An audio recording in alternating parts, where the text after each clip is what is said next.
বন্ধুরা, তোমরা রাতে ঘুমোতে যাওয়ার আগে আর সকালে ঘুম থেকে উঠে অবশ্যই শ্রীকৃষ্ণের এই বাণীগুলি শুনো। এতে তোমার জীবন বদলে যাবে। তোমার ভাগ্যে যা লেখা আছে তা দূর থেকেও একদিন তোমার কাছে এসে পৌঁছাবে। পথ যতই কঠিন হোক বা ঋতু যতই পরিবর্তন হোক না কেন, ঠিক সময়ে প্রতিটি প্রিয় জিনিস তোমাকে দেয়া হবে। যা সত্যি তোমার তা কখনোই হারিয়ে যায় না। সময় যত দীর্ঘ অপেক্ষায় করাক না কেন, ধৈর্য ধরে চেষ্টা চালিয়ে যেতে হবে। তোমার কাছে তোমার লক্ষ্য নিজেই এসে দাঁড়াবে। যেমন রামায়ণে ভগবান শ্রীরাম বনবাসে নিশ্চিত ছিল, কতই না বাধা বিপত্তি এলো, কিন্তু সময় আর নিয়তি পূর্ণ হলো, আর তিনি লক্ষ্মণ ও সীতার সঙ্গে পুনরায় ফিরে এলেন। মহাভারতে অর্জুন অগণিত চ্যালেঞ্জ সত্ত্বেও সঠিক পথে অবিচল থাকলো। তার ধর্ম ও তার সময় অবশেষে তাকে প্রাপ্য ফল দিল। অর্থাৎ জীবনের পথ যতই বাধা আসুক না কেন, যা আমাদের জন্য লেখা হয়েছে তা যে কোনো পরিস্থিতিতে আমাদের কাছেই পৌঁছাবে।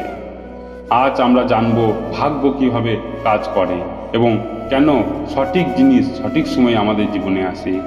এই প্রিয় বন্ধুগণ, ভিডিও শুরুতে আসুন আমরা মনের দুয়ার খুলে প্রার্থনা করি, হে শ্রীকৃষ্ণ, আজ যারা আপনার এই অমৃতবাণী শুনছে তাদের হৃদয়কে আপনি ভরে দেন শান্তি আর কৃপায়।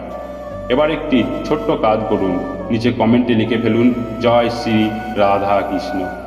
বিশ্বাস করুন, আপনার এই কয়েকটি শব্দ আমাদের ভক্তিপথকে আরও আলোয় ভরিয়ে দেবে। আর যদি সত্যি কৃষ্ণ প্রেমে ভেজে থাকেন, তবে ভিডিওটি শুধু নিজের কাছে রাখবেন না, অন্তত 3 জন প্রিয় মানুষের কাছে পৌঁছে দেন। কে জানে, আপনার হাত দিয়ে হয়তো তাদের জীবনে কৃষ্ণ প্রেমের আলো ঢুকে যাবে।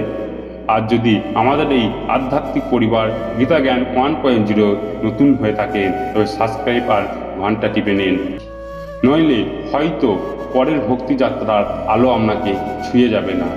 শ্রীকৃষ্ণ বলেন, ভাগ্য তোমাকে কেবল সেইটুকুই দেয় যা তোমার কর্ম তাকে আহ্বান করে।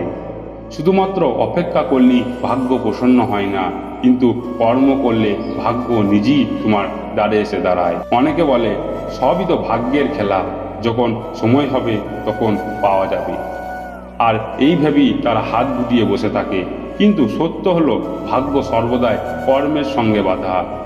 ভাগ্য যদি তালা হয়, তবে কর্ম সেই তালার চাবি। শুধু তালার দিকে তাকিয়ে বসে থাকলে দরজা কখনো খুলবে না, কিন্তু যদি চাবি ব্যবহার করা হয় তবে সেই দরজায় সহজেই খুলে যাবে। জীবনে এমন অগণিত উদাহরণ আছে। ধরো, একজন কৃষক যদি ভাবে বৃষ্টি হলে ফসল নিজে থেকেই জন্মাবে, তবে তা কখনোই সম্ভব নয়। কারণ শুধু ভাগ্যের ওপর নির্ভর করে সে না জমি চাষ করলো, না বীজ বপন করলো, না পরিশ্রম করলো। আর একদিকে যে কৃষক সময় মতো জমি চাষ করলো, বীজ বপন করলো, যত্ন করলো, তাহলে মৌসুমে সামান্য বিলম্ব হলেও তার ক্ষেতে ফসল সবুজ হয়ে উঠবে। এটা ভাগ্য ও কর্মের মিলন। অনেকে বলে অমুক ব্যক্তি ভাগ্য খুব ভালো, তাই তার কাছে সব কিছু আছে, কিন্তু গভীরভাবে দেখলে বোঝা যায় তার পেছনে তার সাধনা, তার পরিশ্রম আর কর্মের কাজ করেছে। ভাগ্য সুযোগ দেয়, কিন্তু সেই সুযোগকে চেনে ও কাজে লাগানো নির্ভর করে মানুষের কর্মের ওপর। যদি সুযোগ সামনে এসেও তুমি অলস করো, তাহলে তাকে ধরতে ব্যর্থ হবে, তবে সেই সুযোগ অন্য কারোর ভাগ্যে চলে যাবে। তখন বলা সহজ, যা আমার ভাগ্যে খারাপ, কিন্তু আসল কারণ তোমার নিষ্ক্রিয়তা। এমন ভাবো, সমুদ্রের ধারে কেউ যদি খালি ঘোড়া হাতে বসে থাকে আর ভাবে ঢেউ আসবে আর ঘোড়া নিজে থেকেই ভরে যাবে, তবে কি তা সম্ভব? একেবারেই না। কিন্তু যদি সেই নিজে এগিয়ে গিয়ে ঘোড়া জলে ডুবায় দেয়, তবে মুহূর্তেই ঘোড়া ভরে যাবে। এটা কর্ম শক্তি ভাগ্যের সমুদ্রের মতো অসীম ও অনন্ত, কিন্তু তাকে পেতে হলে কর্ম করতে হবে। মানুষের সৎকর্ম ঈশ্বরকে খুশি করে। যখন মানুষ আন্তরিকভাবে পরিশ্রম করে, তখন সৃষ্টির শক্তিগুলো তার পাশে দাঁড়ায়। মনে হয় যেন ভাগ্য নিজেই তার দিকে এগিয়ে আসছে। এই শিক্ষা মূল কথা হলো, যে কর্ম করে সে ভাগ্য আশীর্বাদ লাভ করে। তাই শুধু বসে থেকে ভাগ্য অপেক্ষা করা বুদ্ধিমানের কাজ নয়। যদি জীবনে কিছু চাই, তবে প্রথমেই তার জন্য চেষ্টা করতে হবে। যত বেশি তুমি কর্মে সক্রিয় হবে তত বেশি ভাগ্য তোমার সঙ্গ দেবে। কর্ম ও ভাগ্য কখনোই আলাদা নয়, বরং এরা একসঙ্গে সাফল্য সিঁড়ি করে তোলে। শ্রীকৃষ্ণ বলেন, যা তোমার জন্য নির্ধারিত তা অন্য কারোর কাছে যেতে পারে না, আর যা অন্যের জন্য লেখা তা তোমার জীবনে টিকে থাকতে পারে না। এই শিক্ষা জীবনে এক গভীর রহস্য উন্মোচন করে। প্রায় আমরা ভাবি আমাদের পরিশ্রম বৃথায় গেল, কারণ অন্য কেউ তা পেয়ে গেলে। তখন মন ভরে যায় ঈর্ষা, দুঃখ আর হিংসায়। কিন্তু যখন আমরা বুঝতে পারি যা সত্যি আমাদের জন্য লেখা আছে তা আমাদের কাছে থেকে কেউ কেড়ে নিতে পারবে না, তখন হৃদয়ে এক অদ্ভুত শান্তি নেমে আসে। ভাবো, দুই শিশু এক গাছের নিচে দাঁড়িয়ে আছে, বাতাসে একটি আম পড়ে এসেছে এবং এক শিশুর পায়ের কাছে গড়িয়ে এলো। অন্য শিশু যতই চায় হোক যে এইটি তার হোক, আমটি পড়লে সে শিশুর কাছে তার ভাগ্যতা লেখা ছিল, আর সে যদি তা তুলে খায় তবে সেটা তার ফল। আর যদি সেই আম অন্য শিশুর হাতে গিয়েও পড়ে তবে তা স্থায়ী হবে না, হয় নষ্ট হয়ে যাবে, নয়তো কোনো না কোনো উপায়ে আবার সেই প্রথম শিশুর কাছে ফিরে আসবে। এটা নিয়তির নিয়ম। কখনো কখনো মনে হয় সুযোগ হাতছাড়া হয়ে গেল, কিন্তু সত্য কথা বলো, যদি সেই সুযোগ সত্যিই তোমার জন্য লেখা থাকতো তবে সে কোনো না কোনোভাবে তোমার কাছে ফিরে আসতো।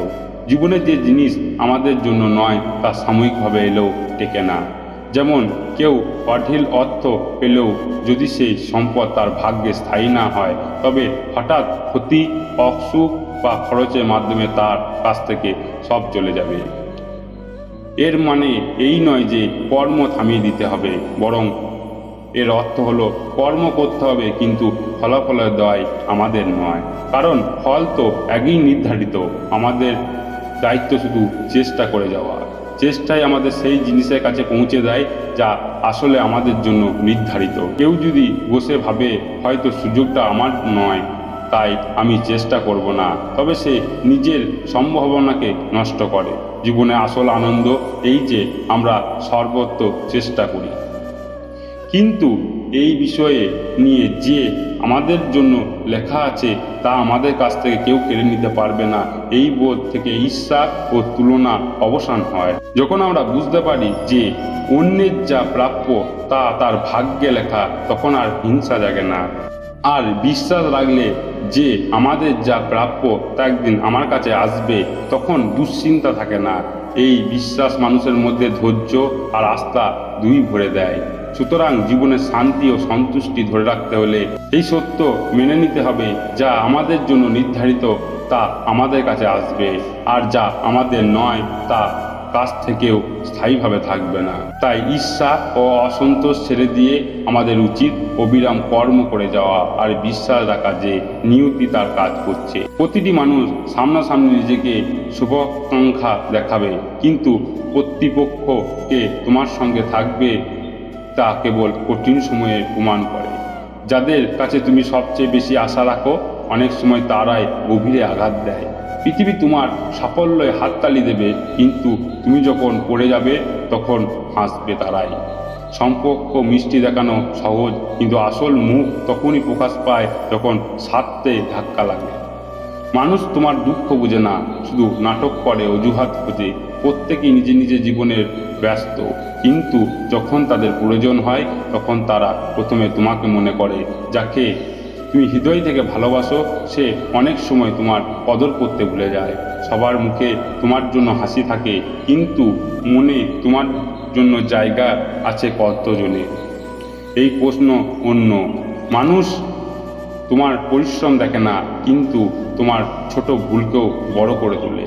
সম্পর্ক বাঁচাতে তুমি যতবার নত হও, মানুষ ততবার তোমাকে ভাঙতে চায়। যাদের তুমি প্রার্থনা স্মরণ করো তারাই অনেক সময় তোমার নামে কুলসিত করতে দ্বিধা করে না। সবাই নিজেকে সত্যবাদী বলে, কিন্তু আসল সত্যকে কেবল সময়ের পরীক্ষায় প্রকাশ করে। তোমার ভালোবাসা সদ্গুণকে অনেকেই তোমার দুর্বলতা ভাবে। পৃথিবী ভাবেও না তুমি কি হয়েছো, তারা কেবল দেখে তুমি কি পেয়েছো। যারা তোমার সারাক্ষণ উপদেশ দেয় তারাই তোমার পরিস্থিতি বোঝার চেষ্টা করে না। তবে মনে রেখো, যে লক্ষ্য তোমার ভাগ্যে লেখা আছে তা তোমার পায়ের নিচে থেকে পালিয়ে যেতে পারে না। পথ যতই কঠিন হোক না কেন, যে সম্পর্কে তোমার জীবনে সারা জীবনের জন্য বাধা, তা মাঝপথে বিচ্ছিন্ন হলেও আবার নিয়তি তাকে তোমার কাছেই ফিরিয়ে আনে। যে সুযোগগুলি তুমি হারিয়েছ সেগুলির অনেকগুলো আসলে কখনো তোমার জন্য ছিল না, তাই তারা চলে গেছিল। তোমার পরিশ্রমের ফল দেরিতে আসতে পারে, কিন্তু যদি তা তোমার ভাগ্যে থাকে তাহলে কোনো শক্তি তা কেড়ে নিতে পারবে না। যেদিন প্রতীক্ষা তোমার নিয়তি নির্ধারণ করেছে সেই দিনই তোমার সবচেয়ে বড় সাফল্য তোমার সামনে আসবে। অন্যের সঙ্গে কখনো তুলনা করো না, কারণ প্রত্যেকের জীবনের গল্প আলাদা আর তোমার গল্প শুধু তোমারই। যদি কোনো যাত্রা বারবার হেরে যাও তবে জেনে রেখো আগামীতে তোমার জন্যে আরও বড় জয় প্রস্তুত চলেছে। যে মানুষ তোমার জীবনে লেখা আছে সে হাজার দূরত্ব সত্ত্বেও একদিন তোমার দুনিয়ার অংশ হয়ে উঠবে। তুমি যা হারাবে তা কোনোভাবেই তোমার কাছে টিকবে না, আর যা পেতে হবে তা কেউ চুরি করে রাখতে পারবে না। কখনো কখনো পথে হঠাৎ পাল্টে যায়, কারণ ভাগ্য চায় তোমাকে সেখানে পৌঁছে দিতে যেখানে তোমার প্রকৃতির শান্তি অপেক্ষা করছে।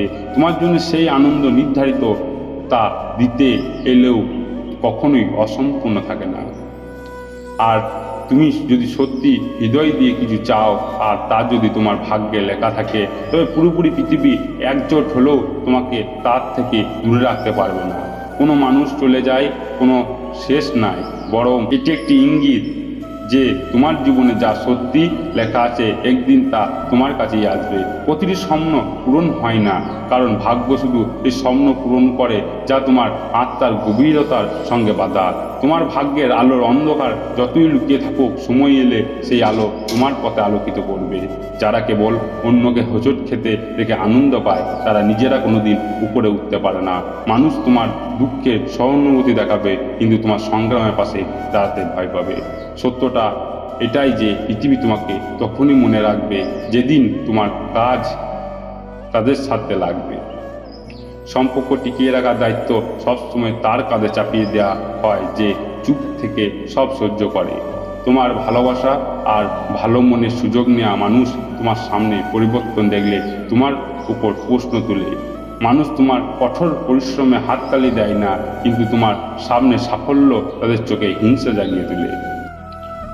যদি এই গীতার বাণী তোমার মনে একটু হলেও শান্তি এনে থাকে তাহলে ভিডিওতে একটি লাইক দাও আর তোমার প্রিয়জনদের সাথে শেয়ার করো, এবং অবশ্যই সাবস্ক্রাইব করে নাও গীতা জ্ঞান 1.0, কারণ এখানে প্রতিদিন তুমি পাবে মনের শান্তি, জীবনের পথ এবং ঈশ্বরের আশীর্বাদ। জয় শ্রীকৃষ্ণ, রাধে রাধে। আবার দেখা হবে পরবর্তী ভিডিওতে। ততক্ষণ সুস্থ থাকবেন, ভালো থাকবেন, ধন্যবাদ।